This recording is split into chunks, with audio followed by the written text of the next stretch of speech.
It was last month. Olympic gold medalist Tori Bowie died at the age of 32. Certainly came as a shock to many, and for weeks, the cause of her death remained a mystery. Well, now there are multiple outlets reporting that it came due to complications from childbirth. The cause of death listed as complications from respiratory distress and eclampsia.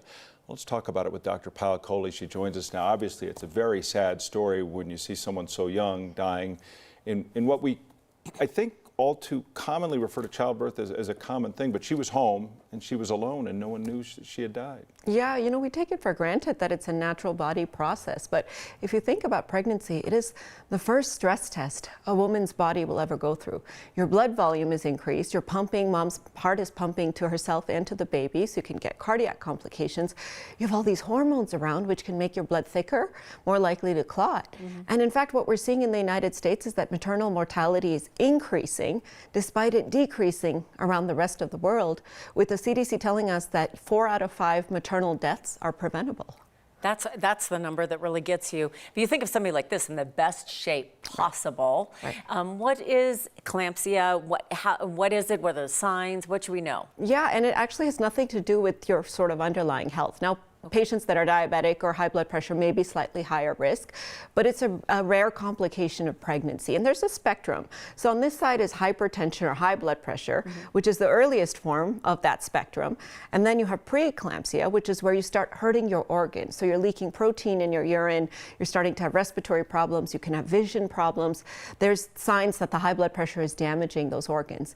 And then eclampsia, which is what we think happened here, is it turns into seizures and coma and death. And it's the advanced stage of preeclampsia. There's a racial component to this. When we talk about maternal mortality, is there a root to that? Because when you say 4 out of 5 of these maternal mortalities are preventable, I want to know why. And also, you know, what are we doing wrong? And also, why is there a racial disparity? Yeah, I mean, it's mind-boggling if you look at the racial disparity. So black women are more likely to obviously die from maternal complications, but also 2 times more likely to have eclampsia or preeclampsia.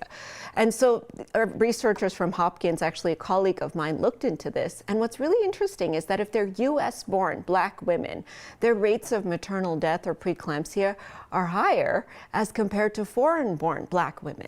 So we're starting to think that it's not so much race and biological differences as it is access to care, as it is some of the socioeconomic determinants of health. And, you know, when those women born in another country come here, their maternal mortality rates go up. So it actually gets worse when they come here. And so there must be something kind of the system is doing wrong. And that really gets to the causes of some of this. Now, some of these, if you get pregnant at a very high age, over 35 or below 17, if you have twins, all of these are risk factors as well. But when the CDC has those numbers about these maternal mortalities, they don't go that next step? They don't have a through line that tells us why or what we're doing wrong or what we should be doing better? That's where we need the research. We don't know what we're doing wrong. We're just seeing these trends occurring year after year. We're seeing increases in numbers despite the fact that they're falling out of the rest of the world.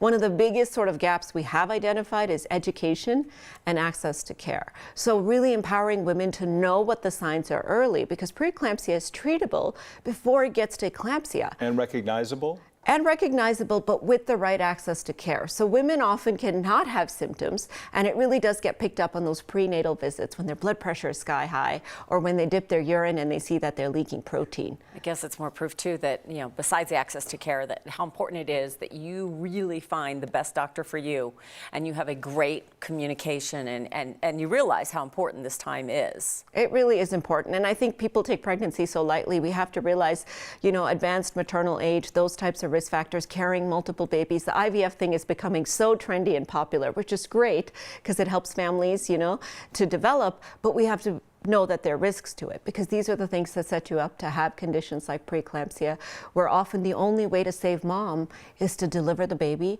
no matter how early in the pregnancy she is. Yeah, it is a sad and shocking story about Tori Bowie, but you know, hopefully it's something that also wakes and shakes people, and maybe we can prevent another case like this happening. Dr. Payal Kohli, thanks as always.